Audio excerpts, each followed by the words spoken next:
The winter of 1890 came early to Wyoming territory, bringing with it winds that howled like wounded wolves through the mountain passes. Snow fell in thick curtains across the vast expanses of rangeland, transforming the familiar landscape into an alien world of white and shadow.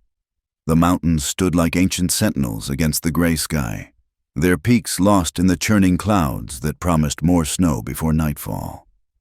Clara Whitfield pulled her woolen shawl tighter around her shoulders as she guided her bay mare down the main street of Laramie. The town seemed smaller somehow, diminished by the weight of winter and the burden she carried in her heart.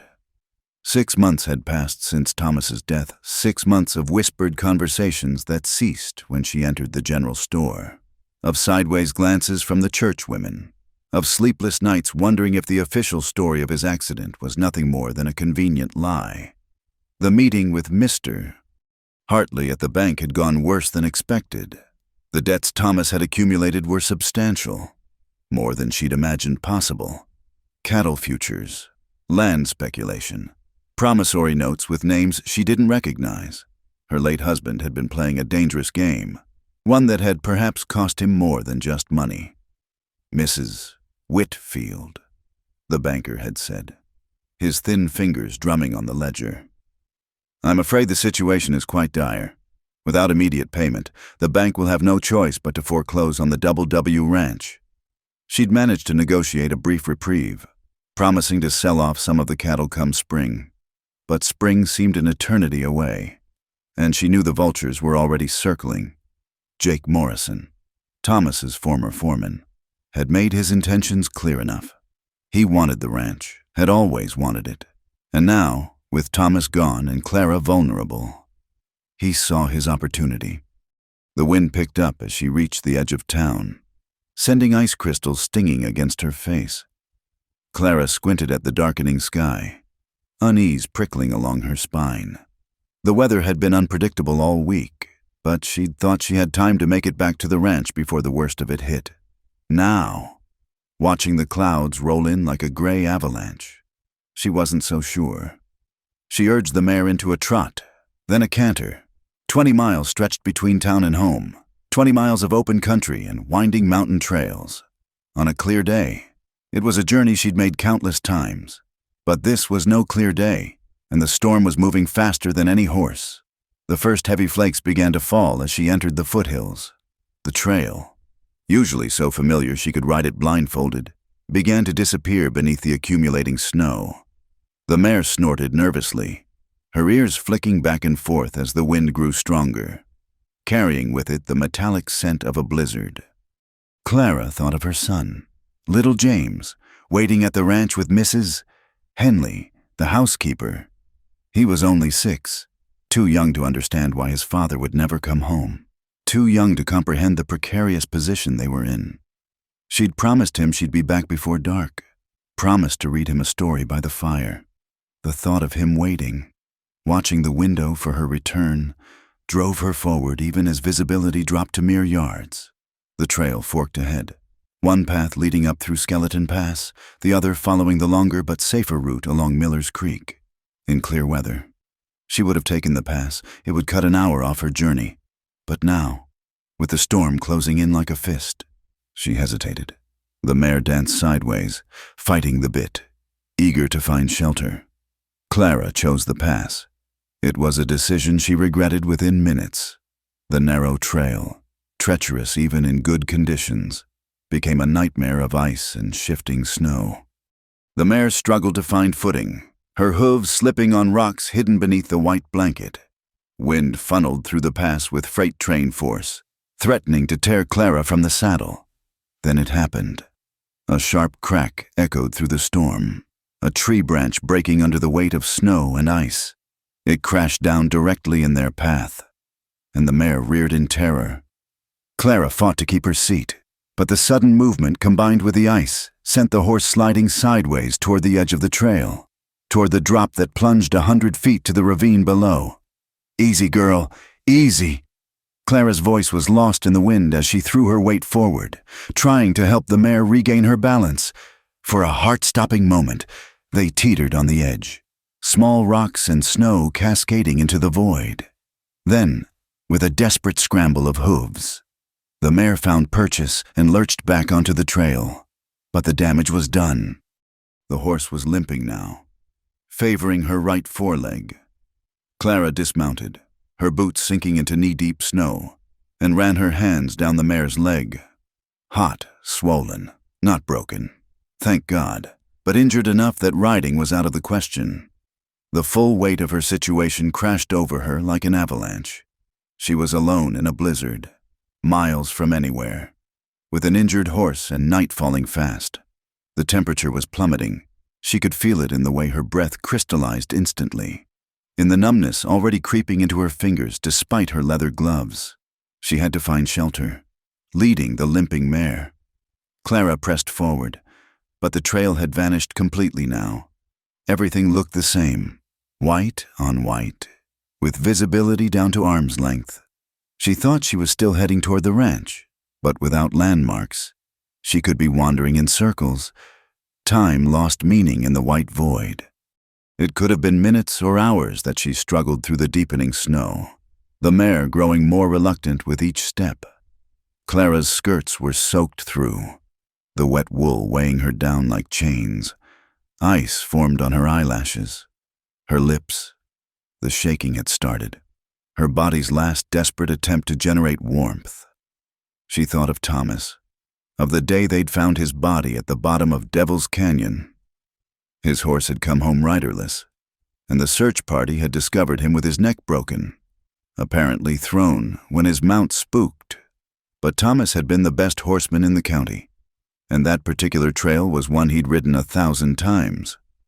The questions had plagued her ever since, especially after she'd started going through his papers, finding references to meetings with men she didn't know, payments to unnamed parties, veiled threats about consequences if certain arrangements weren't honored.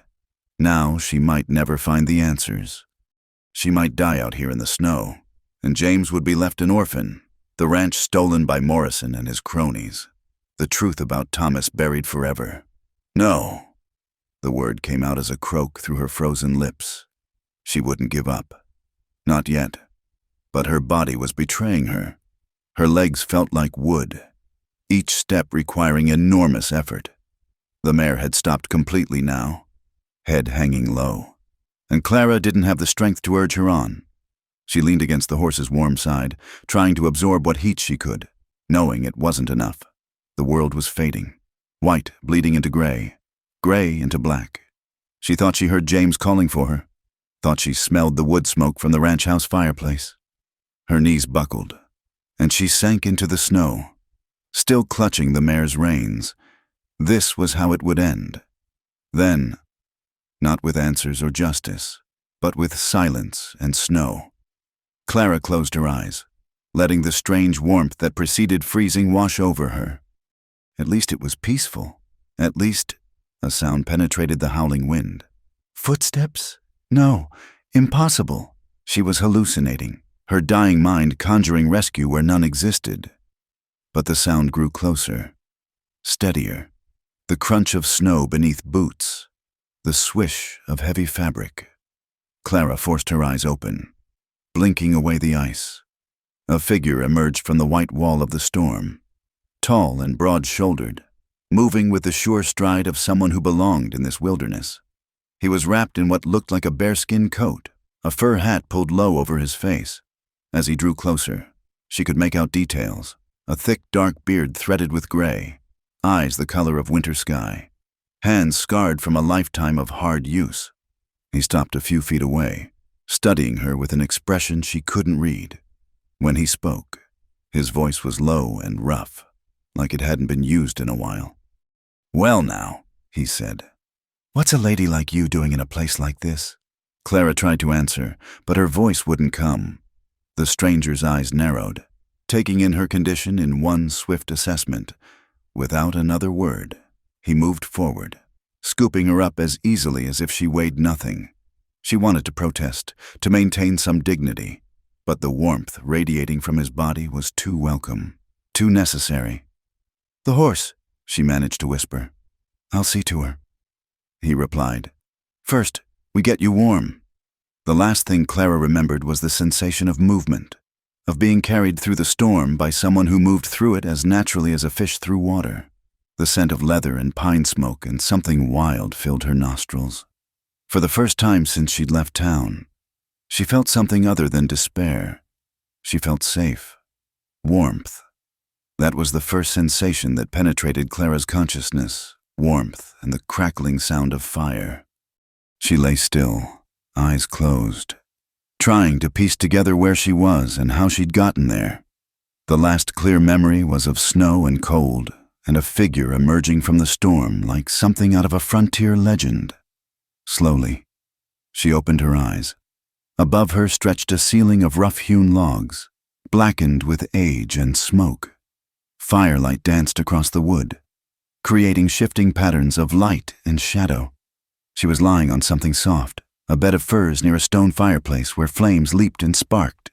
The scent of burning pine resin filled the air, mixed with something else, leather, tobacco, and the wild smell of the mountains.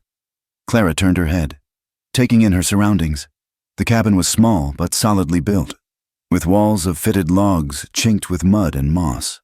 Animal pelts hung from pegs, wolf, bear, elk, and shelves held an assortment of supplies, sacks of flour and coffee, ammunition, traps, and bottles of what might have been medicine or whiskey. Everything spoke of someone who lived apart from civilization, self-sufficient and solitary. "You're awake." The voice came from the shadows near the door. The man who'd rescued her stepped into the firelight, and Clara got her first clear look at him. He was tall, perhaps 6 feet or more, with the lean, hard build of someone who lived by physical labor. His dark hair hung past his collar, streaked with premature gray, and his beard was thick but trimmed. But it was his eyes that held her attention, pale blue, almost gray, like winter ice, carrying a weight of experience that made her wonder what he'd seen, what he'd done. He wore a simple cotton shirt and wool trousers, his feet encased in moccasins that made no sound on the wooden floor. When he moved, it was with an economy of motion, purposeful and controlled. This was a man who'd learned to survive in a world that killed the careless and the weak. "How long?" Clara's voice came out as a whisper, her throat dry as sand. "Few hours." He moved to the fireplace, ladling water from a pot into a tin cup. "Storm's still raging. Won't blow itself out before morning, I reckon." He helped her sit up, his hands surprisingly gentle despite their obvious strength. Clara accepted the water gratefully, the warm liquid soothing her parched throat. As she drank, she became aware of her situation. Her wet clothes had been removed, replaced with a rough wool shirt that hung past her knees. A blanket was wrapped around her shoulders, and her feet were swaddled in fur-lined cloths. Heat rushed to her cheeks. "My clothes, hanging by the fire, would have died in those wet things." His tone was matter of fact, but he turned away, giving her a moment to compose herself. "Your horse is in the lean-to with mine. Legs not broken, just strained. She'll heal." "Thank you." The words seemed inadequate for what he'd done. "I'm Clara Whitfield, from the Double W Ranch." Something flickered in his eyes at the name. Elias Kane. He didn't offer more, didn't ask what she'd been doing alone in a blizzard. In the unwritten code of the frontier, you didn't pry into another's business unless invited. Clara watched him move about the cabin, stoking the fire, checking the coffee pot. There was something both calming and unsettling about his presence. He filled the space without trying to, commanded attention without speaking. She'd known men like him before, men who'd lived outside society's boundaries so long they'd forgotten how to exist within them. "You hungry?" he asked. She nodded, suddenly aware of the gnawing emptiness in her stomach. Elias cut thick slices from a haunch of venison, spearing them on iron rods to roast over the fire. The smell of cooking meat made her mouth water. They ate in silence, the storm howling outside like a living thing trying to claw its way in. The cabin was warm, secure, but Clara couldn't shake the feeling of being in a dream, suspended between worlds. Here she sat, wearing nothing but a strange man's shirt, eating by firelight while the civilized world disappeared beneath snow and ice. This storm, Elias said finally, breaking the silence. It'll last through tomorrow at least, maybe longer. The implications hit her like a physical blow. James. He'd be terrified, thinking she was dead. Mrs. Henley would do her best, but— My son, Clara said, her voice catching. He's only 6. He'll think— Nothing to be done about it now. Elias's voice was not unkind, but firm. Try to go out in this. We'll both be frozen corpses by morning. Clara knew he was right, but the knowledge sat like lead in her stomach. She thought of Morrison, of how he'd use her absence to his advantage. Would he convince Mrs. Henley to leave? Would he try to take possession of the ranch while she was gone? You're Thomas Whitfield's widow. It wasn't a question. Clara looked up sharply. You knew my husband. Knew of him? Elias poked at the fire, sending sparks spiraling up the chimney. Man doesn't run cattle in these parts without folks knowing who he is. There was something in his tone, a careful neutrality that made her wonder what else he knew. Everyone had heard about Thomas's death, of course. News traveled fast in the territory, especially news that's sensational. A prominent rancher, dead in what should have been a routine ride. Rumors had started almost immediately. Gambling debts, bad business deals, enemies made in his climb to prosperity. He died 6 months ago, Clara said, testing the waters. Thrown from his horse at Devil's Canyon. Elias's hand stilled on the poker. That so? That's what they say. She met his eyes across the fire. You don't believe it? He was quiet for a long moment, then shrugged. Man's business is his own. But I've seen Thomas Whitfield ride. Saw him gentle a horse that 3 other men couldn't get near. Takes more than a spooked mount to throw a rider like that. Clara's heart beat faster. Here was someone else who questioned the official story. Someone who'd seen what she'd seen, that Thomas was too good a horseman to die the way they said he did. Did you know him well? She asked. We had dealings. Elias set aside the poker, leaning back against the wall. Years back, when he was starting out, before he got rich, before he got— He paused, choosing his words. Before he got ambitious. There was a story there. Clara could feel it, but Elias had retreated into himself, his face closing off like a door swinging shut. Whatever history lay between him and Thomas, he wasn't ready to share it. The wind shifted, driving snow against the cabin walls with renewed fury. The logs creaked but held firm, testament to the skill of their builder. Clara pulled the blanket tighter, aware again of her vulnerable position.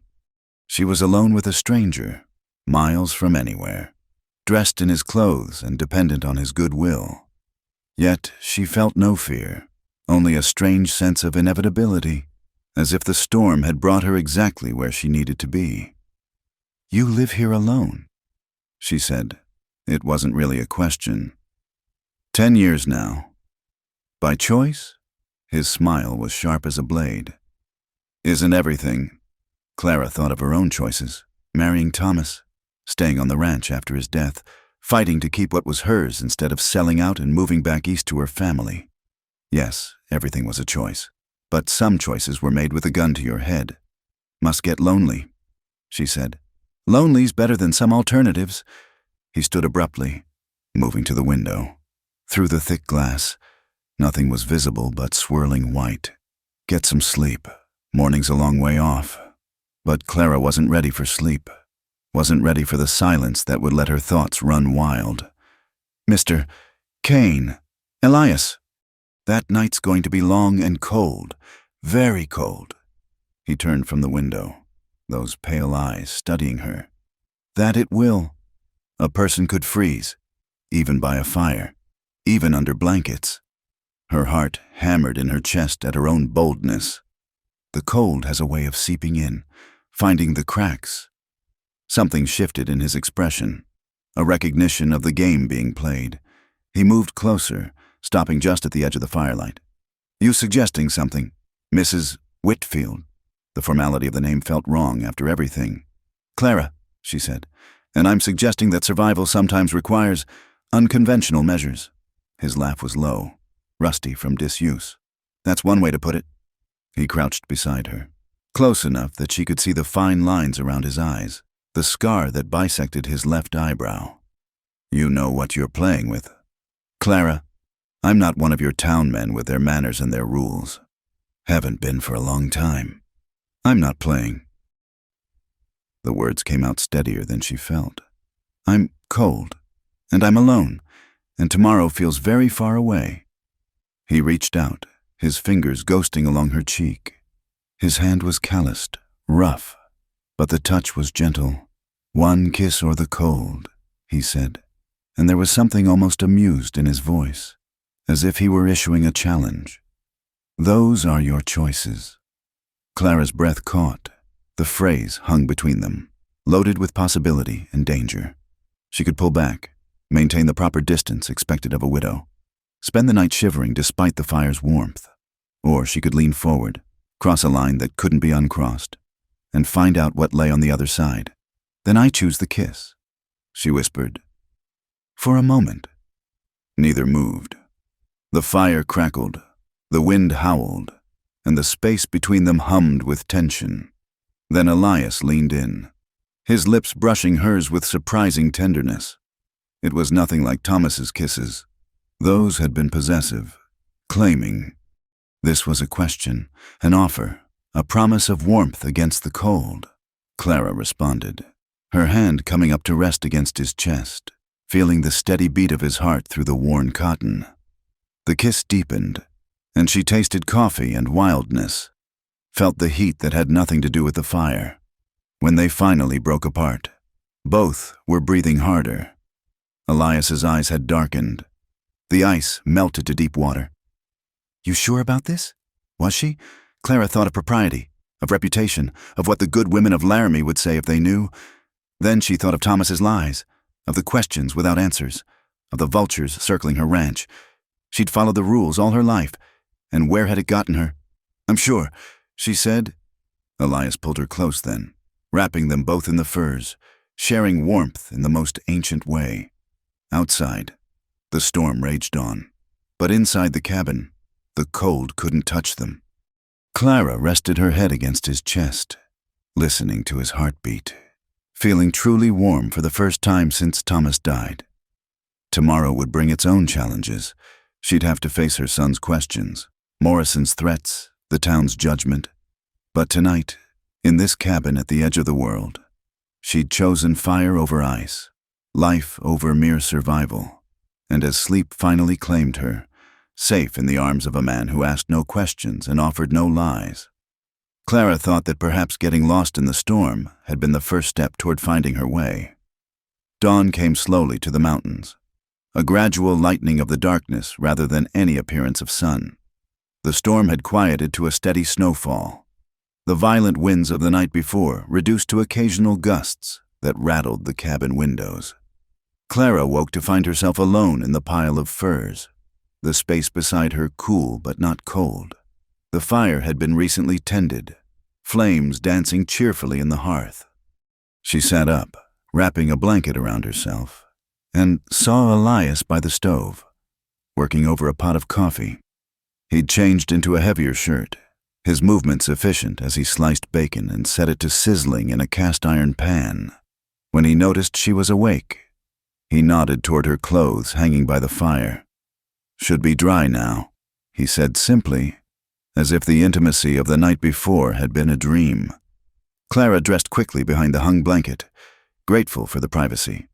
Her clothes were indeed dry, though wrinkled and bearing the faint smell of wood smoke. When she emerged, Elias had set 2 plates on the rough table, loaded with bacon, biscuits, and some kind of preserve that looked like wild berries. They ate in companionable silence, the awkwardness Clara had expected failing to materialize. Perhaps it was the frontier way. What happened in the night stayed in the night, especially when survival was at stake. Or perhaps it was something about Elias himself, his acceptance of life as it came, without need for explanations or apologies. "Storm's breaking," he said after a while, gesturing toward the window. "But travel's still going to be rough. That mare of yours needs rest for her leg." "I need to get back," Clara said, though the thought of leaving this warm sanctuary made her stomach clench. "My son—" "We'll go," Elias interrupted. but not rushing headlong into drifts that could swallow horse and rider whole. I know these mountains, know where the snow piles deep and where the wind keeps it clear. Trust me or don't, but I won't watch you throw your life away on foolishness." There was steel in his voice, the tone of a man who'd made hard decisions and lived with the consequences. Clara nodded, recognizing the wisdom in his words even as anxiety gnawed at her. After breakfast, Elias led her outside. The world had been transformed into an alien landscape of white curves and sharp shadows. Snow lay 3 feet deep in places, sculpted by wind into fantastic shapes. Trees bent under the weight of ice. Some snapped entirely, their broken trunks jutting from the drifts like bones. The lean-to beside the cabin sheltered 2 horses, Clara's bay mare and a massive black gelding that could only belong to Elias. He moved between them with practiced ease, checking hooves and legs, running his hands along their sides with a horseman's instinctive knowledge. "Your mare's doing better," he announced, "but she still needs time. We'll take it slow." "We?" Clara asked. He looked at her then, really looked at her, and she saw something shift in those pale eyes. "You think I'd send you off alone after what happened? These mountains don't forgive mistakes, and you've used up your share of luck." While he prepared the horses, Clara studied the landscape, trying to orient herself. Nothing looked familiar under the blanket of snow. The peaks that normally served as landmarks were hidden in clouds, and the usual trails had vanished entirely. "Where are we?" she asked. "About 5 miles north of where I found you," Elias replied, tightening a saddle girth. "My cabin sits in a hollow most folks don't know about. Hidden valley, game trails mostly, though there's an old trapper's path that leads down to Miller's Creek eventually." A hidden valley.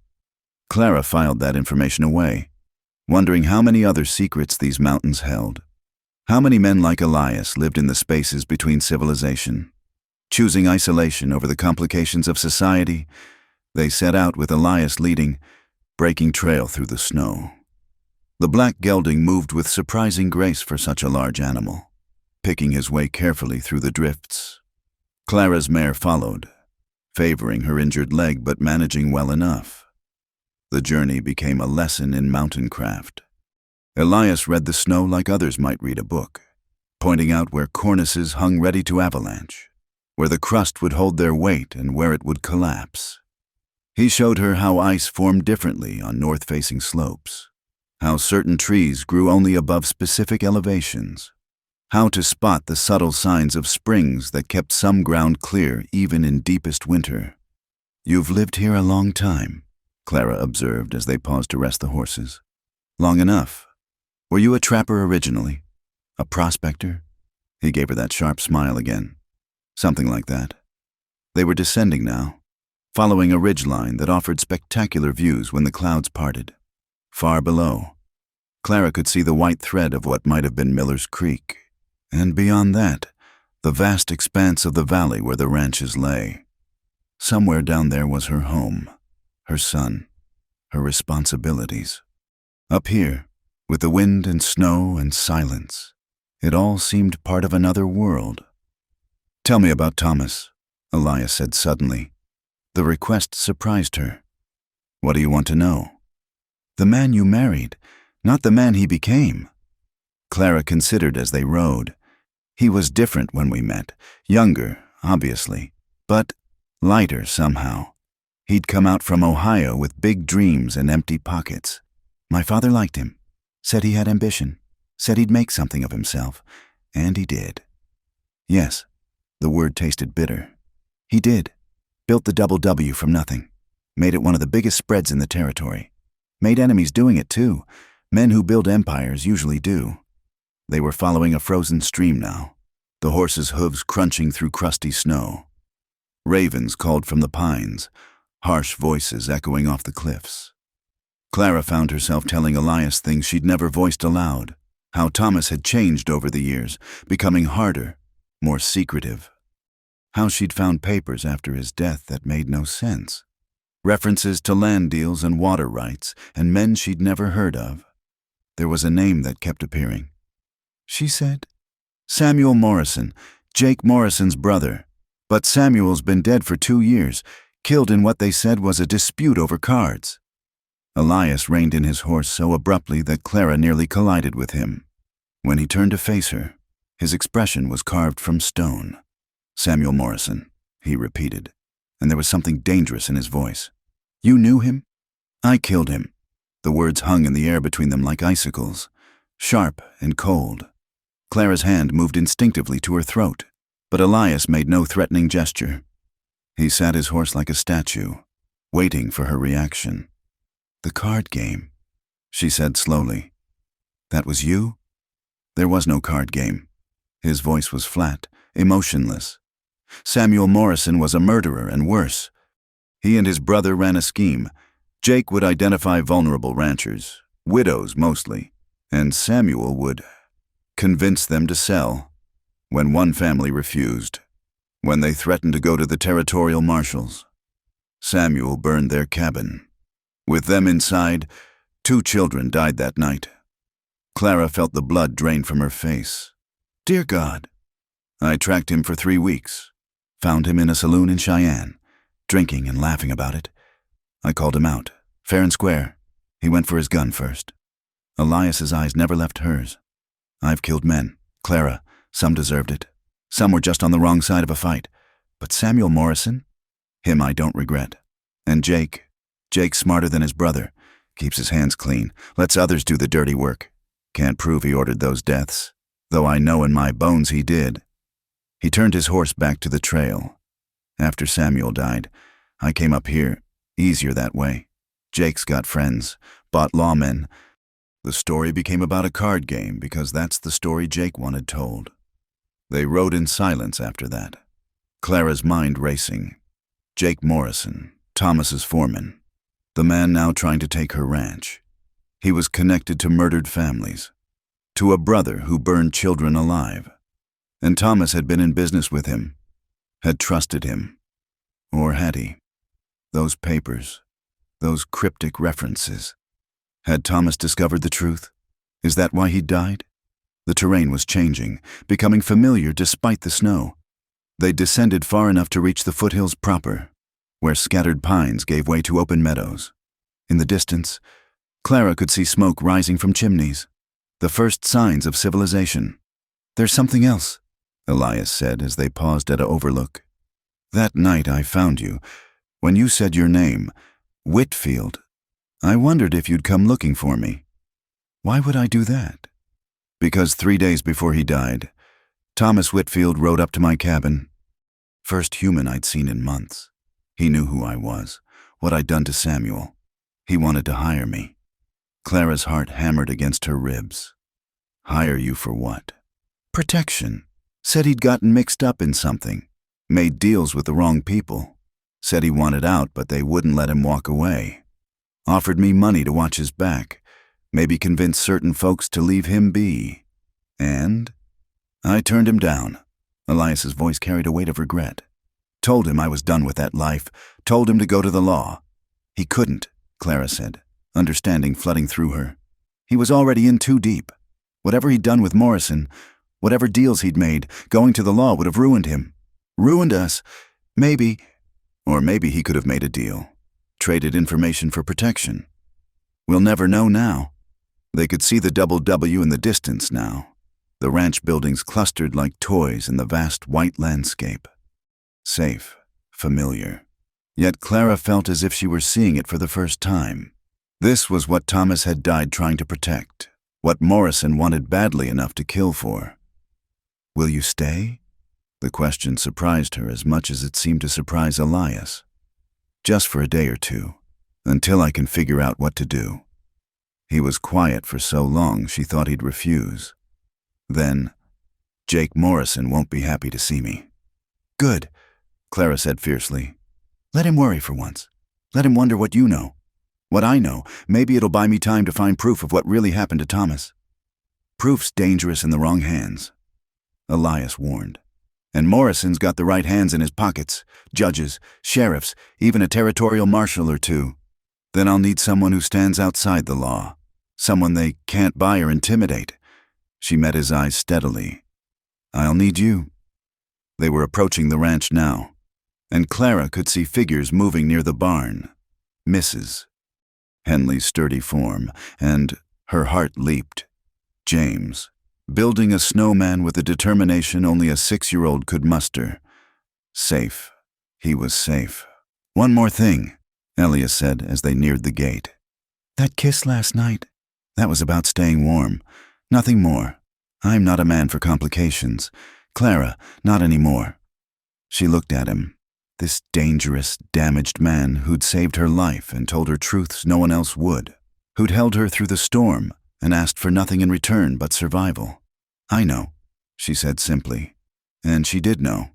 Whatever had passed between them in the darkness would stay there. A moment of human warmth against the cold. But this alliance born of necessity and mutual need, this was something else entirely. As they rode through the Double W gates, Clara saw Jake Morrison's horse tied at the main house rail. He emerged as they approached, his face cycling through surprise, anger, and something that might have been fear when he recognized Elias. "Mrs. Whitfield." Morrison touched his hat brim with mock courtesy. "We were worried. Thought you might have gotten lost in the storm." "As you can see, I'm fine," Clara replied, dismounting with as much dignity as she could muster. "Mr. Kane was kind enough to provide shelter and escort me home." Morrison's eyes flicked between them, calculating. "Kane, heard you were dead." "Disappointed." Elias swung down from his horse with lazy grace, but Clara noticed how his hand never strayed far from his sidearm. "Mama!" James burst from the house, flinging himself into Clara's arms. She held him tight, breathing in his little boy scent of soap and snow. "I'm here, sweetheart. I'm here." Over her son's head, she saw Morrison and Elias locked in a silent standoff, two predators sizing each other up. The game had changed now. Morrison knew it. She could see it in the tightness around his eyes. He'd expected to find her broken, frightened, ready to capitulate. Instead, she'd returned with an ally he'd thought long gone, a man with his own reasons to hate the Morrison family. "We'll talk later about the ranch business," Morrison said finally, mounting his horse. "When you're settled." He rode off without waiting for a reply, and Clara felt a small victory in his retreat. It wouldn't last. Morrison was too invested to give up easily. But for now, she'd bought time. "Who's that man, Mama?" James asked, peering at Elias with curious eyes. "That's Mr. Kane," Clara said. "He helped me when I got lost in the snow." James studied Elias solemnly. "Are you a mountain man? You look like a mountain man." For the first time since Clara had met him, Elias's harsh features softened into something approaching a genuine smile. "Something like that. Boy!" As they headed into the house, Clara caught Elias's arm. "Thank you for everything." He looked down at her hand on his sleeve, then up at her face. "This isn't over. Morrison won't back down easy." "I know." She squeezed his arm gently before letting go. "That's why I need you to stay." He nodded once. Decision made. "I'll bunk in the barn. Keep watch." As Clara ushered James inside, she looked back to see Elias leading the horses toward the stable, his figure dark against the snow. The storm had brought her more than rescue. It had brought a chance at justice, at truth. The price for that chance remained to be seen, but as she hugged her son close and stepped into the warmth of her home, Clara knew she was ready to pay it. The real storm, she sensed, was just beginning.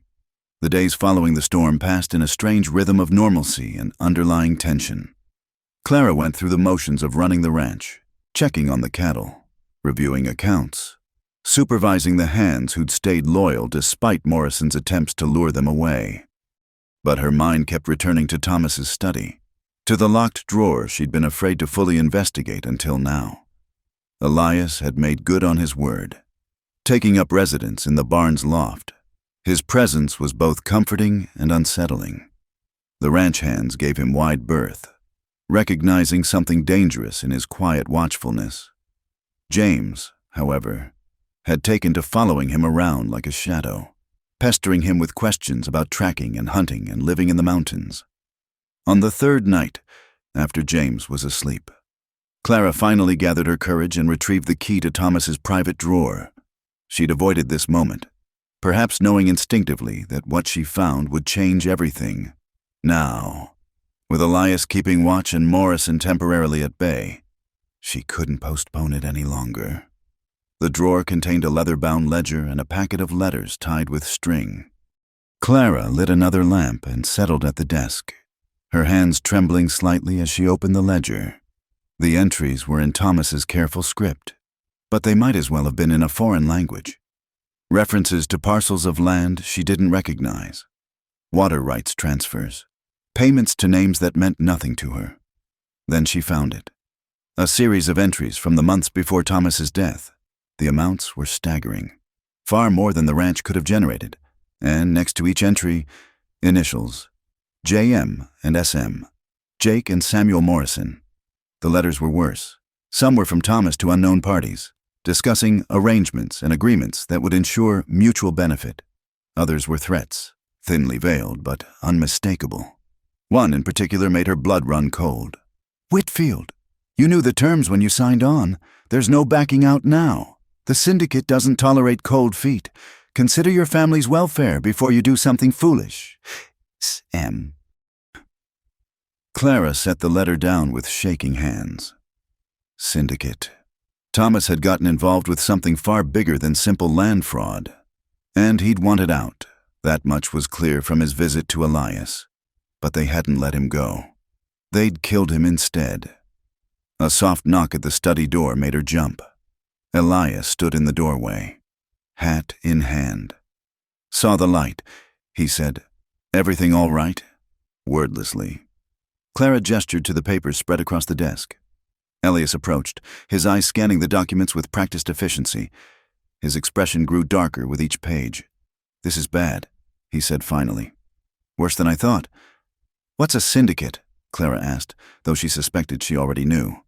"Organized crime. Eastern style. They've been moving west for years, buying up land, controlling water rights. Once they own the water, they own everything." He held up one of the letters. "This mentions the Platte River holdings. If they control access to the Platte, they control half the territory's ranching," Clara finished. Thomas was helping them. Looks like he was their inside man. Used his reputation, his connections, to facilitate deals. Probably didn't realize what he was getting into until it was too late. Elias set the letter down carefully. Samuel Morrison wasn't just muscle, he was their enforcer. And if Jake's taken over his brother's role, then I'm a loose end, Clara said quietly. Thomas's widow, who might know too much, might have seen too much. They stood in silence, the weight of the revelation settling over them. Outside, wind rattled the windows. Not a storm this time, just the regular night breeze that swept down from the mountains. But to Clara, it sounded like wolves howling. "We need to get you and the boy somewhere safe." Elias said, "No." The word came out fiercer than Clara intended. "This is our home. I won't be driven out by criminals and murderers. Being brave and being smart aren't the same thing." "Then help me be smart." Clara gathered the papers, her mind racing. "There must be someone in authority who isn't bought, a federal marshal, maybe, or—" "Judge Carpenter in Cheyenne," Elias interrupted. "He's straight as they come. Federal appointment, can't be bought off by local interests. But we'd need proof that would hold up in court, not just suspicious ledgers and threatening letters." "Then we'll get it." Clara met his eyes. "Thomas kept everything. If there's proof, it's here somewhere." The next morning brought an unexpected visitor. Clara was in the kitchen with Mrs. Henley when she heard horses approaching, several of them. Through the window, she saw Jake Morrison leading a group of 5 men, all armed, all wearing the hard expressions of hired guns. "Where's James?" Clara asked quickly. "In the barn with Mr. Kane." "Mrs." Henley replied, her face pale. Clara felt a moment's relief. Elias would keep the boy safe. She smoothed her skirts and went to meet Morrison on the porch, projecting a calm she didn't feel. "Mrs. Whitfield." Morrison didn't bother dismounting. "We need to discuss the future of this ranch. I believe I've made my position clear. Mr. Morrison, the Double W is not for sale. Everything's for sale at the right price." His smile was cold. Thomas understood that. He was a practical man. "My husband is dead," Clara said evenly. "Whatever arrangements you had with him died too." Morrison's smile faded. "That's where you're wrong. See, Thomas owed debts, substantial debts, to people who don't forgive and don't forget. Then show me the papers. Show me the legal documents that prove these debts." "Oh, I will. But first, I thought we should have a friendly chat about that drifter you've taken in. Elias Kane's a wanted man. Mrs. Whitfield, killer. You're harboring a fugitive. Mr. Kane saved my life in the storm. He's a guest here. Nothing more." "A guest who bunks in the barn?" Morrison's eyes glittered with malice. "People might talk. Widow woman, dangerous man. Wouldn't want folks getting the wrong idea about what kind of establishment you're running here." The threat was clear. Cooperate or face social ruin on top of everything else. Clara felt anger rise in her throat like bile. "Get off my land," she said quietly. "Now." "That's not very neighborly." "Get off my land." Each word came out sharp as shattered glass. "And take your hired thugs with you. The next time you come here, you'd better have a legal writ or a bill of sale. Otherwise, you'll be met with rifles." Morrison's face darkened. "You're making a mistake. Woman." "Thomas made the same mistake. Thought he could stand against us. Ask yourself how that worked out for him. Is that a confession, Mr. Morrison?" For a moment, naked fury flashed across his features. Then he regained control, pulling his horse around roughly. "You've got 1 week to reconsider. After that, well, this territory can be dangerous. Accidents happen all the time." They thundered off, leaving dust and dread in their wake. Clara gripped the porch rail, her knees suddenly weak. She'd just declared war on men who'd already killed once to protect their interests. That was either very brave or very stupid. She turned to find Elias approaching from the barn, James riding on his shoulders. The sight of her son's carefree smile strengthened her resolve. "Probably both," she admitted. "But I couldn't let him threaten us anymore." Elias set James down, and the boy ran inside calling for Mrs. Henley and cookies. When they were alone, Elias said, "Morrison's right about one thing. I am wanted. Not for what he thinks, but there's paper on me in some places. If this goes to court, we'll cross that bridge when we reach it." Clara looked up at him.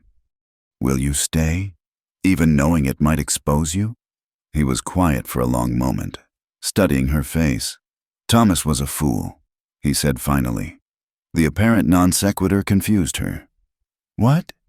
He had all this, the land, the boy, you, and he threw it away for money and power." Elias shook his head. "Man doesn't know what's valuable until it's too late." Something shifted in the air between them, a recognition of possibilities that couldn't be explored. Not now. Not with Thomas barely cold and danger closing in. But it was there, unspoken, as real as the mountains on the horizon. That night, Clara found more documents hidden in a false bottom of Thomas's desk drawer. These were different: names, dates, amounts, all in code, but with a key thoughtfully provided. Thomas had been building a case. She realized. Evidence against the syndicate. Insurance in case they turned on him. He knew. She breathed. Showing Elias. He knew they might kill him, so he documented everything. Smart man, Elias grudgingly admitted. Too bad he wasn't smart enough to avoid them in the first place. They worked through the night, decoding entries, building a picture of the syndicate's operations. It was vast, reaching from Chicago to San Francisco, with tendrils in every major cattle town. The Morrison brothers were just local muscle, expendable foot soldiers in a much larger army. As dawn broke, they had what they needed: names of corrupt officials, details of murdered competitors, a complete picture of how the syndicate operated. It was enough to hang a dozen men, if they could get it to the right authorities. "I'll take it to Judge Carpenter," Elias said. Ride hard. I can be there in 2 days. And leave us unprotected. Morrison gave me a week, but I don't trust him to keep his word. Then come with me. You and the boy both. Clara was tempted, but she knew it was impossible. If we run now, we'll never stop running. And Morrison will claim abandonment. Take the ranch legally. They were at an impasse, neither option safe, both fraught with danger. Finally, Clara made a decision that surprised them both. We'll make copies, she said. Send you with one set to the judge. I'll keep the originals here and make sure Morrison knows I have them. If anything happens to us, he'll know the evidence still exists. Elias finished. It might work. Might buy you enough time for the law to act. They spent the day preparing, copying documents, planning routes, making contingencies. Clara wrote letters to be sent if she didn't check in with the bank manager weekly. Elias cleaned weapons and scouted defensive positions around the ranch. Even James seemed to sense the seriousness, staying close to his mother and asking no questions. As night fell on the 4th day since the storm, Clara stood on the porch watching the sunset paint the mountains red. Tomorrow, Elias would leave for Cheyenne. Tomorrow, she'd be alone again, holding the line against men who'd killed her husband and wouldn't hesitate to kill her too. Second thoughts. Elias joined her on the porch. Constantly, Clara admitted, but not about fighting, about everything else, bringing this danger to James, trusting the law to act, believing I can win against men like Morrison. You're not alone in this, Elias said quietly. Not anymore. She looked at him, this man who'd appeared from a storm and changed everything. Why are you helping us? Really? He was silent for so long she thought he wouldn't answer. Then, maybe because I couldn't help the family Samuel Morrison burned. Maybe because I'm tired of hiding while men like Jake prosper. Or maybe... He paused, looking out at the darkening sky. Maybe because some things are worth standing for, even if you fall. Clara felt tears prick her eyes. She blinked them away, unwilling to show weakness now. When this is over, she began, then stopped.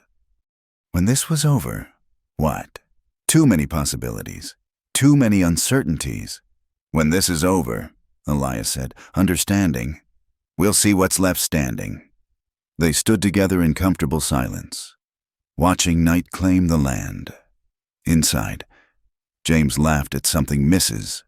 Henley said, the sound carrying through the windows like a promise of normal life, of a future worth fighting for. Tomorrow would bring new dangers, new challenges, but tonight, Clara allowed herself this moment of peace, this fragile alliance with a man who'd chosen to stand with them against the coming storm. Whatever happened next, she wouldn't face it alone. The real battle for the Double W and for justice was about to begin. The night came alive with the crackle of flames and the acrid smell of burning hay. Clara jolted awake to the sound of horses whinnying in terror and men shouting. Through her bedroom window, she saw the barn ablaze, orange tongues of fire reaching toward the star-filled sky. James! She rushed to her son's room, relief flooding through her when she found him sitting up in bed, frightened but safe. Stay with Mrs. Henley, Clara commanded, throwing on her robe. Don't leave this room. She grabbed Thomas's rifle from above the mantel and ran outside.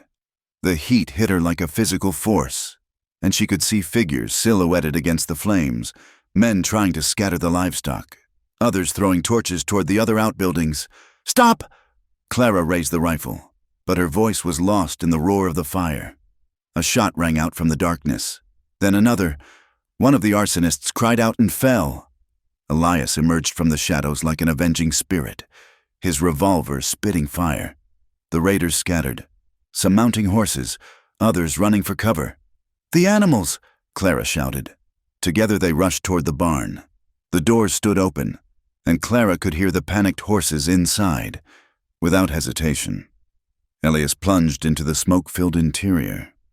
Clara followed, her eyes streaming, lungs burning. They worked frantically, cutting ropes, slapping flanks, driving the terrified animals out into the safety of the night. Clara's mare was in the farthest stall, rearing and screaming.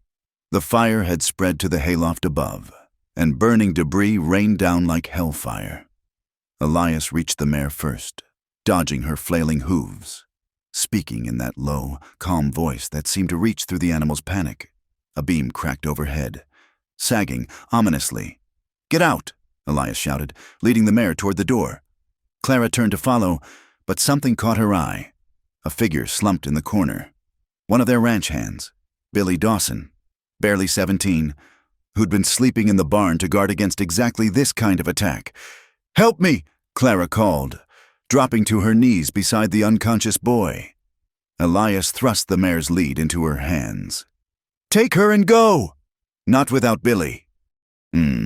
Cursing. Elias passed the mare off to one of the other hands who'd arrived to fight the fire. He lifted Billy easily, throwing the boy over his shoulder. Together they stumbled from the barn just as the roof collapsed in a shower of sparks and flaming timber. Clara's lungs burned as she gulped clean air. Around them, ranch hands formed bucket brigades, fighting to keep the fire from spreading to the house and other buildings. The raiders had vanished into the night, their work done. "Is he alive?" Clara asked, kneeling beside Billy as Elias laid him on the ground. "Took a blow to the head, but he's breathing." Elias's face was streaked with soot, his eyes hard as flint. "This wasn't meant to kill. This was a warning." Clara looked at the barn, fully engulfed now. Years of feed and equipment turned to ash. Anger rose in her chest, hot as the flames. Morrison had made his move, shown what he was capable of, but he'd also made a mistake. He'd revealed how desperate he was. Dawn came gray and bitter, smoke still rising from the blackened ruins of the barn. Clara stood surveying the damage, James's small hand in hers. The boy had been brave through the night, helping Mrs. Henley prepare bandages and coffee for the men fighting the fire. "Will we rebuild it, Mama?" James asked quietly.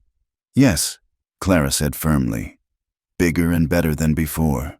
"The hands are ready to ride," Elias reported, approaching from where the men had gathered. "They want blood for this." "No."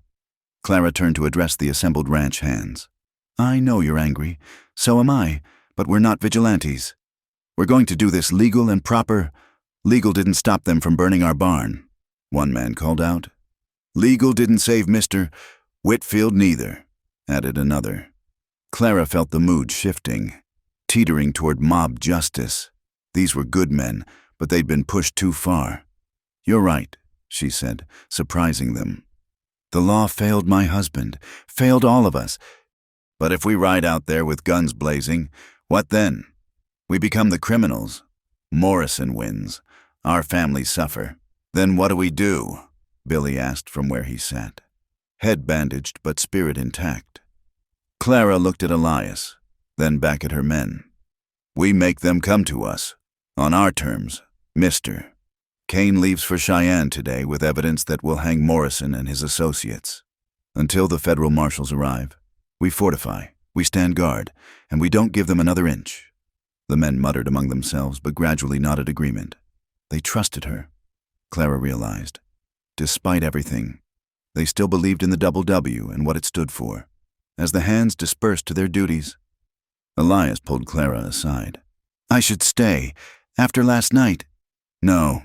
Getting that evidence to Judge Carpenter is more important than ever. Morrison's shown his hand. He's running scared. That makes him dangerous, but it also makes him sloppy. You're gambling with your life, your son's life." "I'm fighting for our lives," Clara corrected. "There's a difference." They stood close, the smell of smoke and sweat and danger surrounding them. Clara felt the pull between them, stronger now in the aftermath of crisis. But this wasn't the time, might never be the time. "I'll send McCready with you," she said, stepping back. "He knows the trails, and 2 guns are better than 1. Elias nodded slowly. 4 days, 5 at most. Hold out that long, and this'll be over." "We'll hold." The rest of the day passed in a blur of activity. Temporary shelters were erected for the horses. Guards were posted at all approaches to the ranch. Clara sent James and Mrs. Henley to stay with the Bentons at the neighboring ranch. It tore at her heart, but she couldn't risk her son's safety. As sunset approached, Elias and Macready prepared to leave.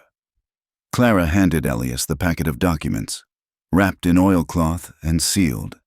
"If something happens," she began, "nothing will happen." His certainty was a comfort she desperately needed. "You're the strongest woman I've known. Clara Whitfield, Morrison doesn't know what he started." She watched them ride out, two figures disappearing into the gathering dusk. Then she turned back to the ranch, to the men depending on her, to the fight she'd chosen. Morrison came at midnight. Clara was awake, had been expecting it. The first sign was the dogs going silent. Someone had dealt with them, quietly and efficiently. Then came the soft sounds of horses, muffled hooves on grass. "They're coming," she whispered to Clem, her foreman, who waited with her in the darkened house. Word spread quickly among the defenders. Clara had 12 men, all armed, all determined. Morrison had brought at least 20, probably more. The odds weren't good, but the W men had the advantage of preparation and position. "Mrs. Whitfield," Morrison's voice rang out from beyond the light of the torches they'd set. "Let's discuss this like civilized people. No need for bloodshed." Clara stepped onto the porch, rifle in hand. "Civilized people don't burn barns in the night." Morrison. "That was unfortunate. Some of the boys got carried away. But it doesn't have to go further. Sign the ranch over to me, and you can leave safely. Take your boy. Start fresh somewhere else." "With what?" "The clothes on our backs.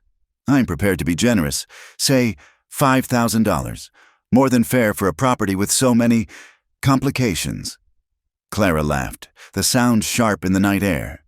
"The W is worth 10 times that, and you know it. Was worth, before your husband's debts came due, before the barn burned, before you made an enemy of people you can't fight." Morrison's voice hardened. "This is your last chance, woman. Take it or suffer the consequences." "Here's my counteroffer." Clara called back. "You and your men ride out now, and I won't shoot you where you stand." Silence stretched between them, taut as a bowstring. Then Morrison laughed, ugly and mirthless. "Have it your way." The first shots came from the east, riders sweeping in toward the corral. Clara's men responded, muzzle flashes lighting the darkness. The battle for the W had begun. Clara fired from the window, picking her targets carefully. She saw one raider fall from his horse, another clutch his shoulder and wheel away. But more kept coming, pressing closer despite the defenders' fire. "They're trying to flank us!" Clem shouted. Half the defenders shifted position, meeting the new threat. Clara heard breaking glass from the kitchen. They were trying to get inside. She ran through the house, arriving just as a man climbed through the shattered window. She fired without hesitation, the rifle bucking against her shoulder. The intruder fell back with a cry. The fighting intensified, gunfire crackling like fireworks. Clara lost track of time, focused only on loading, aiming, firing. Her shoulder ached from the rifle's recoil. Her ears rang from the constant gunfire. Smoke filled the air, mixing with shouts and screams. Then, suddenly, it was over. The remaining raiders pulled back, disappearing into the darkness as quickly as they'd come. Clara cautiously emerged from the house, surveying the aftermath. 3 of her men were wounded, none fatally. Several bodies lay scattered across the yard, Morrison's men who wouldn't be riding anywhere again. "We held them," Clem said, wonder in his voice. "By God, we held them." But Clara knew it wasn't over. This had been a probe, testing their defenses. Morrison would be back, probably with more men, certainly with more determination. "See to the wounded," she ordered, "and check the perimeter. They might have left surprises." As dawn broke for the second time over a battlefield, Clara stood among her men, smoke-stained and weary but unbroken. They'd survived the night, proven they wouldn't be pushed off their land easily. "Ma'am," Billy approached, a strange expression on his face. "You need to see this." He led her to where one of the dead raiders lay. The man's coat had fallen open, revealing papers in an inner pocket. Clara pulled them out, her hands shaking as she recognized what she held. It was a warrant for her arrest, signed by a territorial judge. The charge, conspiracy to murder Thomas Whitfield. "They mean to frame me," she breathed. "Kill me resisting arrest or hang me for Thomas's death." The game had changed. Morrison wasn't just after the ranch now. He wanted her silenced permanently, which meant he was more afraid of what she knew than she'd realized. "What do we do?" Billy asked. Clara straightened, steel in her spine. "We survive until Elias returns with real law, and we make sure everyone knows the truth. About Thomas, about Morrison, about all of it." She looked at her men, these loyal souls who'd risked everything for the Double W. "Anyone who wants to leave, go now. No shame in it. This isn't your fight anymore." Not a man moved. "Then let's get ready," Clara said. "Because they'll be back, and next time, they won't stop until one of us is finished." As the sun climbed higher, casting long shadows across the battlefield of her home, Clara Whitfield prepared for the fight of her life, somewhere out there. Elias raced toward Cheyenne with their only hope of justice. She just had to hold on until he returned. The fire Morrison had started with the barn had spread, but not the way he'd intended. It burned now in the hearts of the Double W defenders, a flame of righteousness that wouldn't be extinguished. Let them come, Clara thought grimly. We'll be ready. The morning after the attack brought an unexpected ally. Clara was helping tend to the wounded when a rider approached under a white flag. Not one of Morrison's men, but Samuel Hutchins, the territorial attorney from Laramie. Clara knew him by reputation, a cautious man who bent with the political winds but wasn't entirely without principle. "Mrs. Whitfield."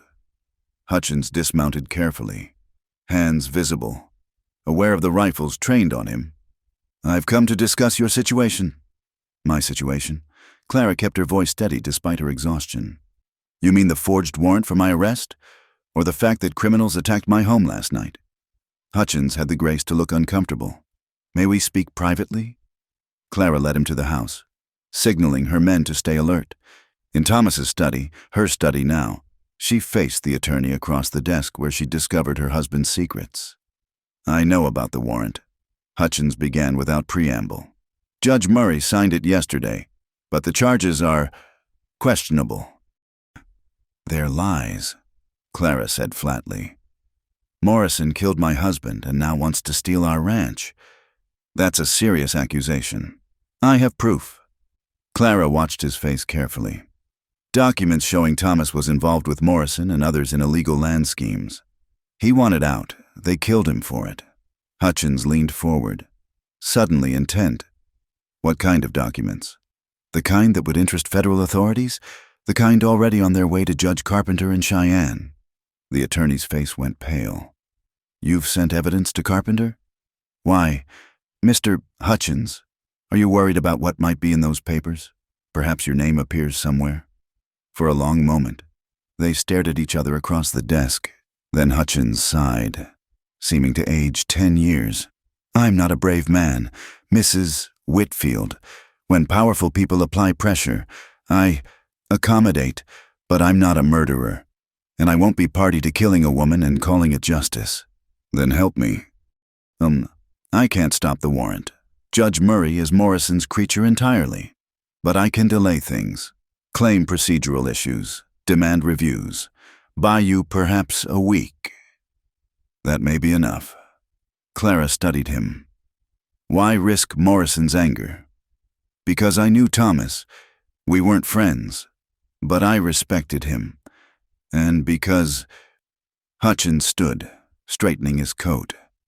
"Because I have a daughter your age. The thought of her facing what you're facing, alone." He shook his head. "I'll do what I can." After he left, Clara called her remaining men together. They were down to 9 able-bodied defenders, with 3 wounded. Not enough to withstand another determined assault. "We need to be smart," she told them. "Morrison expects us to ford up here, wait for his next attack. Instead, We're going to make him nervous." "How's that, ma'am?" Clem asked. "By letting him know we're not alone. Mr. Hutchins bought us time, but Morrison has other judges, other lawmen in his pocket. So we're going to make sure everyone in the territory knows what's happening here." She assigned tasks. Riders to neighboring ranches with copies of Thomas's evidence. Men to town to spread word about the attack and the false warrant. If Morrison wanted to paint her as a criminal, she'd make sure the whole territory knew the truth first. But even as her men rode out, Clara knew she was fighting a delaying action. Without the federal marshals, without official intervention, Morrison would eventually overwhelm them through sheer force or legal manipulation. That night, as she stood watch at an upstairs window, Clara allowed herself to think of Elias. Was he safe? Had he reached Cheyenne? She pictured him riding hard through the mountain passes, dodging Morrison's men who surely watched the roads. The memory of that night in his cabin seemed like a dream now. The warmth of the fire, the safety of his arms, that moment of choice between cold and connection. "One kiss or the cold," she murmured to herself. The phrase had taken on new meaning. Every choice now was between surrender and resistance, between the cold death of submission and the dangerous heat of defiance. A sound from outside snapped her to attention. Riders approaching, but openly, making no attempt at stealth. Clara descended quickly, rifle ready. "Mrs. Whitfield." The voice was familiar. John Benton from the neighboring ranch, and with him a dozen men. "Heard you might need some help." Relief flooded through Clara as the riders dismounted. These were her neighbors, ranchers and cowboys who understood the threat Morrison posed to all of them. "If they take the Double W today," Benton said grimly, "they'll come for the rest of us tomorrow. We stand together or fall separately." By dawn, the Double W had become a fortress of righteousness. Word had spread through the valley like wildfire. More riders arrived, some offering to fight, others bringing supplies and support. Women from town came with food and bandages, ignoring the danger. Even Reverend Miller appeared, Bible in one hand, rifle in the other. "Sometimes," he told Clara, "the Lord's work requires more than prayers." Morrison's response came that afternoon, but not in the form Clara expected. A carriage approached under heavy guard. Expensive, out of place on the dusty ranch road. From it stepped a man Clara had never seen before, thin, well-dressed, with the pale complexion of someone who spent his days indoors. "Mrs. Whitfield, I'm Randolph Carver, attorney for certain business interests." Clara met him on neutral ground between the house and the assembled defenders. Up close, she could see his nervous sweat despite the cool day. "Mr. Morrison's methods have been crude," Carver said. "My clients prefer more civilized solutions. We're prepared to offer you $20,000 for the Double W cash, plus safe passage anywhere you choose." "Your clients?" Clara kept her voice level. "You mean the syndicate? The ones who ordered my husband's murder?" Carver's eye twitched. "I'm not aware of any murder. Mr. Whitfield died in an unfortunate accident." "Is that what you'll say when federal marshals arrive with warrants? When Judge Carpenter starts issuing subpoenas? Judge Carpenter is one man with limited jurisdiction. My clients have resources you can't imagine. Influence at the highest levels." Carver leaned closer, lowering his voice. "Take the money, Mrs. Whitfield. Take your son and disappear, because if you force this to its conclusion, you won't like how it ends." Clara looked past him to where her neighbors stood ready, where her ranch hands watched with steady eyes. These people had risked everything for justice, for the principle that might shouldn't make right. "Tell your clients," she said clearly, so all could hear, "that the Double W is not for sale, not for 20,000, not for 100,000. And tell them that when this is over, when their schemes are exposed and their corrupted officials are in prison, they'll understand the price of underestimating the people of this territory." Carver's face flushed. "You're making a fatal mistake." "No," Clara replied. "Your clients made the mistake when they killed Thomas Whitfield. Everything else is just consequences." The attorney left without another word, his carriage raising dust as it departed. Clara turned to find her defenders watching her with something like awe. "Well," Benton said, breaking the silence, "I guess that's that. They'll come at us hard now." "Let them come," another rancher called out. "We've got something they don't, righteous cause and clear conscience." But Clara knew it wouldn't be that simple. The syndicate hadn't survived this long by fighting fair. They'd use every trick, every resource, every corrupted official to crush this rebellion. That night, Clara made her own plans. She gathered her most trusted men, outlining strategies for guerrilla resistance if the ranch fell. Hidden supply caches, safe houses, ways to keep fighting even if forced to flee. "We're not just defending dirt and cattle," she told them. "We're defending the idea that ordinary people can stand against corruption. If we fall, that idea falls with us." 2 days passed in tense preparation. Then came word that made Clara's heart sink. Judge Murray had issued bench warrants for all the ranchers who'd come to the Double W's defense, harboring a fugitive, obstruction of justice, conspiracy. The charges were numerous and creative. "He means to arrest the whole valley," Benton said in disbelief. But the threat backfired. Instead of scattering the defenders, it hardened their resolve. If they were all criminals now, they might as well be criminals together. On the 4th night since Elias had left, Clara stood again at her watch post. The weight of leadership pressed heavy on her shoulders. These people trusted her, followed her, but she was leading them into a fight they might not survive. A commotion in the yard drew her attention. Riders approaching fast, but from the wrong direction, from the mountains rather than the road. Clara's heart leaped. Could it be? It was. Elias rode into the yard like vengeance itself, and behind him came salvation, a full company of federal cavalry, led by a man whose marshal's badge gleamed in the torchlight. Clara ran from the house, dignity forgotten. Elias swung down from his lathered horse, catching her as she nearly stumbled in her haste. "Made it to Carpenter," he said simply. "He moved heaven and earth to get these boys here fast." The federal marshal, a grizzled veteran named Walsh, wasted no time. "Mrs. Whitfield, I have warrants for the arrest of Jacob Morrison and 15 others on charges ranging from murder to conspiracy against the United States government. I understand they might resist." "They might," Clara agreed, unable to stop smiling. "Well then," Walsh turned to his men, "looks like we've got work to do. Nobody threatens witnesses in a federal case on my watch." As the cavalry prepared to move out, Elias drew Clara aside. "There's more. Carpenter's sending investigators, prosecutors. The syndicate's eastern connections are running scared. Cutting ties. Morrison's been abandoned." "It's over?" Clara could hardly believe it. "The legal part's just beginning. But yeah, your fight here, you won." Clara looked around at her neighbors, her ranch hands, all the people who'd stood with her against impossible odds. They'd won more than a legal victory. They'd proven that courage and community could triumph over corruption. "I couldn't have done it alone," she said. Elias's rare smile appeared. "No, but you were the spark that lit the fire. Thomas would have been proud." The mention of her husband brought a complex mix of emotions.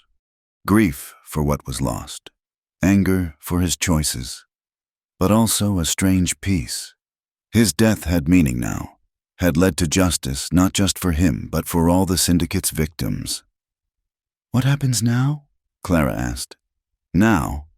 Elias looked toward the mountains, then back at her. "Now you rebuild. Make the Double W what it should be. Raise that boy right. Live the life Thomas threw away. And you?" He was quiet for a moment. "Job's done. Time I headed back to the mountains." Clara felt her heart sink, though she'd known this moment would come. Whatever had passed between them in the cabin, whatever might have been in a different world, reality had reasserted itself. "You could stay," she said quietly. "The ranch needs good men. You've got good men, and you don't need me anymore." He touched her cheek gently, the gesture speaking volumes. "You're the strongest person I know. Clara Whitfield, you'll do just fine." Before she could respond, Marshal Walsh called out, They'd located Morrison's hideout. Were moving to arrest him. The moment passed. Duty calling them both. As the federal forces rode out to finish what Clara had started, she stood with her defenders, watching justice finally arrive in the form of cavalry and warrants. The syndicate's reign of terror was ending, and a new day was dawning for the territory. But even in victory, Clara couldn't shake the feeling that something precious was slipping away. Riding back to the mountains with a man who'd chosen isolation over the complications of connection. The fire they'd kindled against the cold would burn in memory. A warmth that couldn't quite reach across the distance he seemed determined to maintain. The federal courthouse in Laramie had never seen such a crowd. Every seat was filled, with more people standing along the walls and spilling out into the hallway.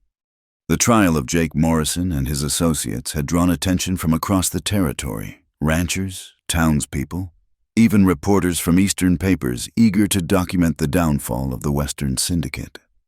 Clara sat in the witness section, her black dress severe but elegant, her bearing composed despite the weight of the moment. Beside her, James clutched her hand, dressed in his Sunday best, old enough now to understand that something important was happening. The prosecutor, a sharp young man named Davidson sent specially from Washington, had built his case methodically over the past 3 days. Document after document, witness after witness, the web of corruption had been exposed. Now it was Clara's turn. State your name for the record. Davidson began after she was sworn in. Clara Whitfield, widow of Thomas Whitfield, owner of the Double W Ranch. As Davidson led her through the events, Thomas's death, the discovery of the documents, the attacks on her ranch, Clara kept her voice steady, her answers clear. She could feel Morrison's eyes boring into her from the defendant's table, but she didn't give him the satisfaction of looking his way. Mrs. Whitfield. Davidson held up a letter. Can you identify this document? It's a threat sent to my husband 3 days before his death, signed with the initials S.M., Samuel Morrison. A murmur ran through the courtroom. Judge Carpenter, brought in specially to oversee the federal case, called for order. The defense attorney, a slick man imported from Chicago, rose for cross-examination. Mrs. Whitfield, isn't it true that your husband was a willing participant in these alleged schemes, that he profited handsomely? My husband made mistakes. Clara replied evenly. He got involved with the wrong people. But when he tried to make it right, to extricate himself, they killed him for it. You have no proof of murder. Your husband died in a riding accident. My husband was an expert horseman who died on a trail he'd ridden hundreds of times, after receiving threats, after trying to hire protection. Clara's voice grew stronger. That's no accident. Speaking of protection, the attorney's smile was predatory. Isn't it true you've been intimate with the killer Elias Kane, that he's been living at your ranch? The courtroom erupted. Clara felt heat rise in her cheeks but kept her composure. Mr. Kane saved my life during a blizzard and helped defend my ranch against criminals.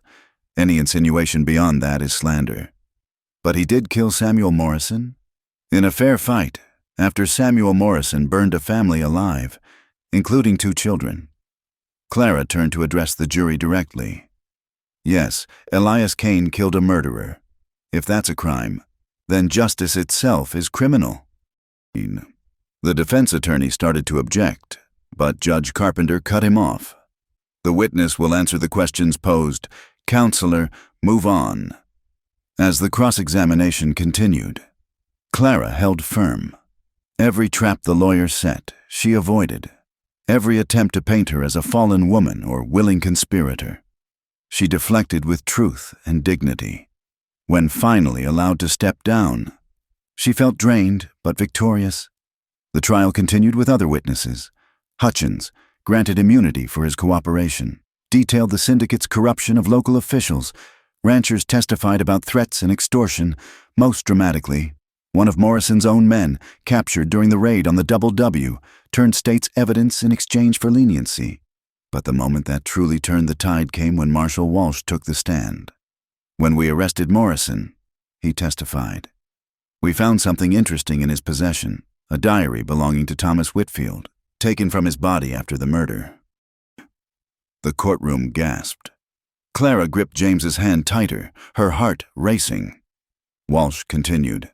The diary details Mr. Whitfield's growing horror at what he'd become involved in, his attempts to gather evidence, and his plan to turn state's witness. The final entry, dated the day before his death, says, "Tomorrow I meet with the federal prosecutor in Cheyenne. May God forgive me for what I've done and protect my family from the consequences." Morrison finally broke, leaping to his feet. "He was a traitor. He would have destroyed everything we built. I did what had to be done." Judge Carpenter hammered his gavel as marshals restrained Morrison. But the damage was done. He'd confessed in open court. The jury deliberated for less than an hour. Guilty on all counts: murder, conspiracy, extortion, arson. As the verdict was read, Clara felt Thomas's ghost finally laid to rest. Justice delayed but not denied. Outside the courthouse, in the crisp autumn air, Clara stood with James as neighbors and friends offered congratulations. The boy looked up at her with solemn eyes. Did they really kill Papa because he was trying to do the right thing? Clara knelt beside her son, choosing her words carefully. Your father made mistakes, James, but in the end, he tried to fix them. That took courage. Remember that about him. Not the mistakes, but the courage to try to make things right. Mr. Kane. James suddenly broke away, running toward a figure standing apart from the crowd. Elias had come for the verdict, though he'd avoided the trial itself. Too many questions about his past. Too many complications. He caught the boy easily, listening gravely as James excitedly recounted the morning's events. Clara approached slowly, drinking in the sight of him. He'd cleaned up for town, shaved, hair trimmed, wearing clothes that didn't carry the wild smell of the mountains. But his eyes were the same, winter pale and watchful. Thank you for coming, she said simply. Wanted to see it through. He set James down, ruffling the boy's hair. You did good in there, told the truth clear and strong. The truth was all I had. They stood awkwardly, surrounded by people but alone in their bubble of unspoken words. So much had happened since that night in the cabin. So much left unsaid. Walk with me? Clara asked. They strolled away from the courthouse crowds, James running ahead to chase a dog. The town was busy, alive with the energy of justice served. But Clara hardly noticed, too aware of the man beside her, the space between them that felt both vast and paper-thin. Morrison will hang, she said eventually. The others will get prison. The syndicate is broken. You broke it, Elias corrected. You stood when everyone else would have run. I had help. Some, but the spine, the fire, that was all you... They'd reached the edge of town, where buildings gave way to open land. In the distance, the mountains rose like promises, already touched with early snow. What now? Clara asked, though she suspected she knew the answer. Back to the cabin. Winter's coming on. Need to lay in supplies. He paused. What about you? Rebuild the barn. Bring the double W back to what it should be. Raise James to be a better man than... She trailed off. He will be. He's got you for a mother. The compliment, simple and sincere, made her throat tight. Elias, I... Don't. His voice was gentle but firm. We both know how this has to be. You're Clara Whitfield, respectable widow, mother, rancher. I'm a killer with paper on me in 3 territories. What happened during the storm? What we felt, it can't live in daylight. Can it? The words came out sharper than intended. After everything, after fighting the whole world for what's right, I'm supposed to care about respectability? Yes. He turned to face her fully. Because that respectability keeps you safe, keeps James safe. Because the good people who stood with you against Morrison would think twice if you took up with a man like me. Because your boy deserves a normal life. Not whispers and scandal. Clara wanted to argue, to rage against the unfairness of it, but deep down, she knew he was right. The same society that had finally delivered justice would be far less forgiving of a widow who chose a gunman over propriety. I hate it, she said quietly. I know. His hand brushed hers, the briefest touch. But hating it doesn't change it. James came running back, breathless with excitement. Mama, Mr. Kane, there's going to be a celebration, music and dancing and everything. That sounds wonderful, Clara managed, blinking back tears. Will you stay for it, Mr. Kane? James looked up hopefully. You could dance with Mama. She hasn't danced since Papa died. Elias crouched to the boy's level. I'm not much for dancing, son, but you take care of your mother. You hear? She's going to need a strong man around the ranch. I will, James promised solemnly. I'll be the best rancher in the territory, just like Mama. I believe you will. They walked back toward town, the moment of possibility passing like smoke. At the main street, Elias stopped. This is where I leave you, he said. Clara nodded, not trusting her voice. James hugged Elias's legs, then ran ahead to where Mrs. Henley waited.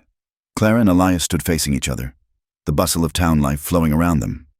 If you ever need anything, Elias began. I know where to find you. Clara straightened her shoulders. Thank you, Elias, for everything, for saving my life, for standing with us, for showing me I was stronger than I knew. You were always strong. You just needed a reason to show it. He touched his hat brim, the gesture of farewell as final as a closing door. Then he turned and walked away, his stride steady and purposeful. Clara watched until he disappeared around a corner, heading for the livery stable, for his horse, for the mountains that called him home. Mama? James had returned, taking her hand. Why are you crying? Clara wiped her cheeks, surprised to find them wet. Sometimes we cry when things end, even when they end the right way. Is Mr. Kane coming back? She looked toward the mountains, thinking of a cabin in a hidden valley, of choices made in darkness that couldn't survive the light.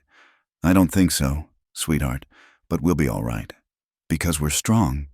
Yes, Clara squeezed his hand. Because we're strong. The celebration that night was joyous, the whole town coming together to mark the end of the syndicate's reign of terror. Clara danced with neighbors, accepted congratulations, played her part as the brave widow who'd sparked a revolution. But part of her remained on that snowy night when a stranger emerged from a storm and offered her a choice between cold and warmth.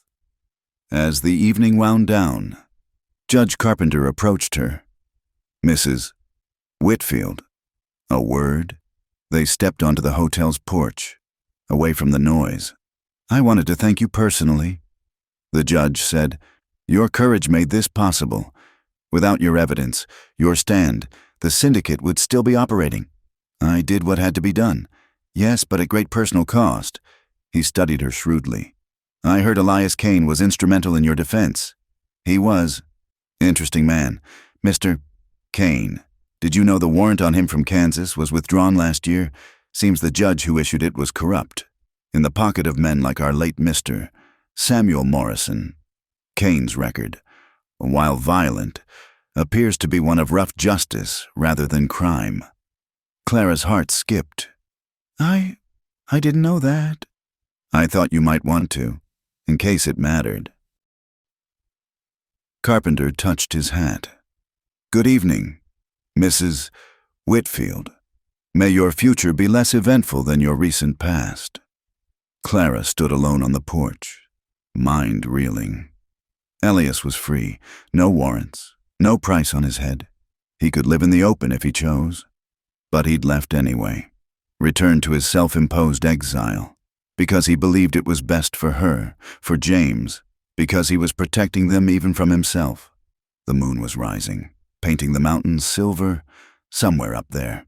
Elias was making camp, or perhaps already home in his hidden valley. Clara closed her eyes, remembering the warmth of his arms, the steady beat of his heart, the moment when choosing fire over ice had meant everything, one kiss or the cold. She whispered to the night. She'd chosen the kiss then, chosen life and warmth and human connection. Now, fate offered different choices, respectability or scandal, safety or passion, the life everyone expected or the one her heart wanted. Tomorrow, she would return to the Double W. She would rebuild, raise her son, be the respectable widow rancher everyone needed her to be. But tonight, she allowed herself to remember, to want, to grieve for possibilities lost to propriety and distance. The mountains kept their secrets, and Clara kept hers. But in her heart, the fire Elias had kindled still burned, a warmth against all the cold days ahead. Spring came early to Wyoming that year, melting the mountain snows and turning the prairies green with promise. The Double W Ranch had been transformed. A new barn stood where the old one had burned, larger and finer than before. The cattle grew fat on fresh grass, and the ranch hands went about their work with the easy confidence of men who'd faced down evil and won. Clara stood on the porch of the main house, watching James practice roping with Clem. The boy had grown taller over the winter, his movements more assured. He'd taken his promise to Elias seriously, working hard to become the man of the ranch. "Mama, look!" James called out as he successfully lassoed a fence post. "I got it." "Well done." Clara smiled, but her eyes drifted inevitably to the mountains. 6 months had passed since the trial, since Elias had walked away. 6 months of rebuilding, of creating a new life free from fear and corruption. The ranch prospered, James thrived, and Clara had earned the respect of the entire territory. So why did she feel so empty? "Mrs. Whitfield," Billy approached, hat in hand. "Rider coming in from the north." Clara shaded her eyes, watching the approaching figure. For a moment, her heart leaped, but no, it was just Patterson from the neighboring spread, probably coming to discuss the spring roundup. She'd done this too many times, hoped too often. Elias had made his choice, and she had to respect it. Even knowing he was free from legal pursuit hadn't changed his mind. Judge Carpenter's revelation had only deepened the ache, knowing he stayed away by choice rather than necessity. That night, Clara found herself in Thomas's study, her study, going through the spring accounts. The Double W was thriving. Orders for cattle coming from as far as Chicago. She should feel triumphant. Instead, she felt the weight of success without someone to share it with. A soft knock interrupted her thoughts. James stood in the doorway in his nightshirt. "Can't sleep, sweetheart?" He patted over, climbing into her lap like he used to when he was smaller. "Mama, are you lonely?" The question caught her off guard. "What makes you ask that? You look at the mountains all the time, like you're waiting for something." His young face was serious. "Is it Mr. Kane?" Clara held him closer, marveling at his perception. "Sometimes we meet people who change us, James, who show us parts of ourselves we didn't know existed. Mr. Kane was like that." "Why doesn't he come back?" "Because he thinks it's best for us. Because he wants us to have a normal, respectable life." James was quiet for a moment. Then, "But we're not normal, are we? We fought bad men and won. We stood up when everyone else was scared. That's not normal." Out of the mouths of babes, Clara thought. "No, I suppose we're not. Then maybe we don't need a normal life. Maybe we need a brave one." Clara kissed the top of his head, her decision crystallizing. "You know what? You're absolutely right." The next morning, Clara made preparations. She arranged for Clem to manage the ranch, set up accounts for James with the bank, wrote letters to ensure the Double W would be protected in her absence. Then she packed saddlebags with supplies and dressed in the practical clothes she'd worn that fateful night in the blizzard. "Where are we going, Mama?" James asked excitedly as she saddled 2 horses. "To find something I lost," Clara replied. "Something important." They rode north, following trails Clara remembered from that desperate flight and rescue. The mountains rose before them, majestic and wild. James chattered excitedly about the adventure, but Clara's mind was focused on what lay ahead. What if Elias had moved on? What if he refused to see her? What if— "Mama, look!" James pointed to a thin column of smoke rising from a hidden valley. Clara's heart hammered as they descended into the valley. There it was, the cabin where everything had changed, looking exactly as she remembered. And there, Splitting wood by the door was Elias. He looked up at the sound of horses, the axe freezing mid-swing. For a long moment, they simply stared at each other across the distance. Then James broke the spell, spurring his horse forward. "Mr. Kane! Mr. Kane! We found you!" Elias set down the axe, catching the boy as he practically fell from the saddle in his excitement. His eyes never left Clara as she approached more slowly. "What are you doing here?" His voice was rough, as if he hadn't used it in days. Clara dismounted, standing straight and certain. "Judge Carpenter told me something after the trial. The warrants against you were withdrawn. You're free. Elias, you left not because you had to, but because you chose to. You know why. I do. And you were wrong." She stepped closer. "James and I aren't meant for a normal life. We've been tested by fire and emerged stronger. We don't need protection from scandal or whispers. We need truth. We need courage. We need—" She paused, gathering her nerve. "We need you." Elias looked between her and James, his controlled expression cracking. "Clara, you don't know what you're asking. Don't I?" She reached out, taking his calloused hand. "I'm asking for a man who saved my life, who stood beside me against impossible odds, who showed me that choosing warmth over cold is always the right choice, no matter what society thinks. The town will adjust. They accepted me fighting Morrison with guns and determination. They'll accept this too, in time.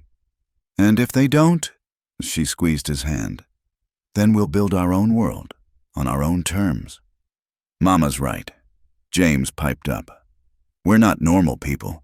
We're brave people, and brave people should be together." Elias looked down at the boy, then back at Clara. She saw the moment his resistance crumbled, the walls he'd built falling like spring ice. "You sure about this?" he asked, but he was already pulling her closer. "I've never been more sure of anything," Clara replied. When he kissed her, it was different from that desperate night in the blizzard. This was a choice made in daylight, with full knowledge of consequences and challenges. This was a promise of a future neither had dared imagine. James whooped with delight, dancing around them. "Does this mean Mr. Kane's coming home with us?" Clara looked up at Elias, seeing her answer in his eyes before he spoke it. "If you'll have me." "The ranch needs a good foreman," Clara said, attempting practicality even as joy bubbled through her. "Someone who knows the land, who can handle trouble if it comes." "That all I'd be? A foreman?" "That's all you'd be to the outside world. For appearances, for propriety's sake. At first," she smiled. "But James and I would know the truth. And in time, when people see that the sky doesn't fall, that the W continues to thrive, maybe we can be more open about what we are to each other." Elias considered, then nodded slowly. "I can live with that. Been living with far worse for years." They spent the night in the cabin, James sleeping soundly on the fur bed while Clara and Elias sat by the fire, planning a future neither had imagined possible. They talked of the ranch, of James's education, of slowly introducing the territory to the idea of the widow Whitfield and her mysterious foreman. "It won't be easy," Elias warned. "Nothing worth having ever is," Clara replied. The next morning, they packed up Elias's few possessions and headed back to the W. As they rode through the valley, Clara looked back once at the cabin where it all began. "We'll keep it," Elias said, reading her thoughts. "A place to escape when the world gets too civilized." Clara smiled. "A place to remember that sometimes the best choice is the brave one." They arrived at the W as the sun set, painting the sky in the shades of rose and gold. The ranch hands stared in surprise, but Clem just grinned and nodded, as if he'd expected nothing less. That night, as Clara tucked James into bed in the main house while Elias settled into the foreman's quarters, for now, her son asked, "Are you happy now, Mama?" Clara thought of the journey from that terrifying night in the blizzard to this moment of possibility, of loss and fear transformed into strength and hope, of a choice between cold isolation and the warmth of connection, made first in desperation and now in joy. "Yes, sweetheart," she said, meaning it completely. "I'm happy. through the window. She could see light in the foreman's quarters, knowing Elias was there, part of their lives now in a way that would grow and deepen with time. The mountains stood eternal in the distance, but they no longer represented separation. They were simply part of the landscape of a life being rebuilt on terms of courage and truth. The fire that had begun in a desperate moment of survival had become something lasting and true.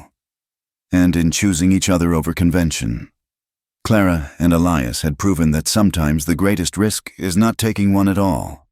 The Double W Ranch continued to prosper, becoming a symbol not just of standing against corruption, but of choosing love over fear, authenticity over appearances. And if people talked, well, let them talk. Clara Whitfield had faced down worse than gossip and emerged victorious. In the end, the choice between one kiss or the cold had been no choice at all. It had been the beginning of everything. Thank you for listening to this Wild West love story. If you enjoyed Clara and Elias's journey, please let us know in the comments where you're listening from. We love connecting with our audience around the world. Don't forget to subscribe to the From Wild West channel for more tales of courage, romance, and adventure from America's frontier. Share your thoughts about the story below. What was your favorite moment? We'd love to hear from you.